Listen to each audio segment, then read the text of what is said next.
Named ranges in sheets. Accessibility in practice. Colorado Department of Labor and Employment.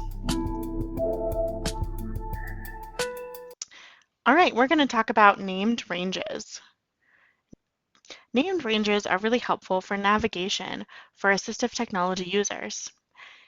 As far as data goes, named ranges are actually really helpful for identifying the range of data that you're using in a formula. So instead of saying, for example, in my assignment statuses table, A2 to A8, and remembering the specific columns and rows that your data is located in, you can actually name that specific range for use in future formulas. It's really helpful because for data users, it prevents a lot of errors and it creates consistencies across your data and across your spreadsheets. However, for assistive technology users, it's really helpful because it organizes and groups your data and makes it easier for folks to know where the data is located and what grouping or what heading the data is located under. So let's look at named ranges for accessibility. In front of me, I have the assignment statuses table. In this table, there are 5 columns: assignment, responsible owner, responsible supervisor, date completed, and statuses. Then I have 7 rows. Each of these rows is an assignment with the associated heading information filled out for each assignment row.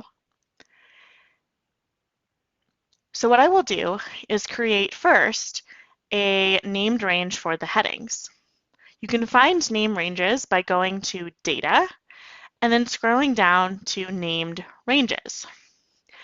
You'll notice I already have my headers identified. This is really helpful for assistive technology users to know where in this table are the headers of the document. So if I select the headers named range, you'll notice it selects and highlights the entire first row of my table. It also says in the formula, it's in sheet 4, which is currently the name of my sheet, and it's row 1, columns A through E. So instead of having to remember row 1, columns A through E, I know that's just my header row. And that's what I can tell users who are using screen readers. Instead of A1, assignment, B1, responsible owner, C1, responsible supervisor, I can just say headers, assignment, responsible owner, responsible supervisor, date completed, and so on. Now I'm going to identify each group of data based on their header title. So for example, my first column is called assignments, and like I said, I have 7 of them.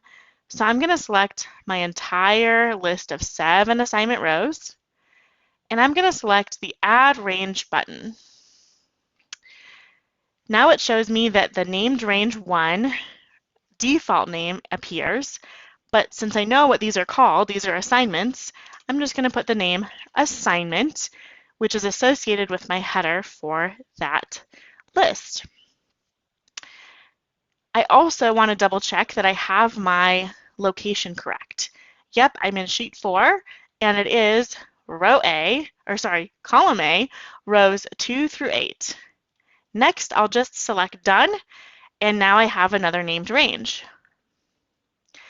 I can also go through and do that for my responsible owner, add a range, and in the named ranges, unfortunately you can't have a blank space in between your words, so you can have a dash or an underscore, or you can combine the words together, but you can't have any blank spaces.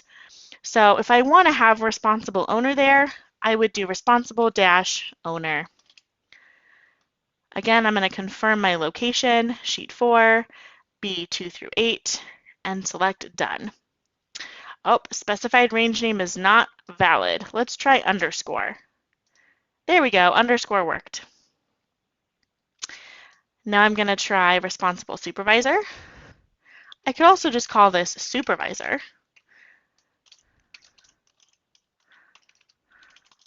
If I wanted to. responsible supervisor, double checking, done. I'm going to go through my entire workbook and make sure I have added a range for each of these labels.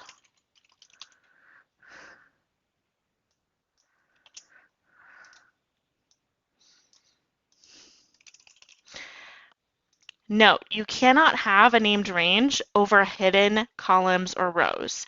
So if you have any hidden columns or rows, your named range will not appear. They must be present. So make sure that you have them shown so that you can create a range.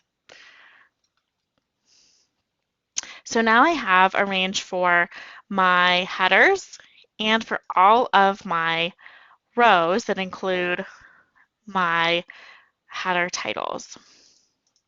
So now it's really easy for folks to navigate my specific table because they know each of my header topics and they know all of the items within my header.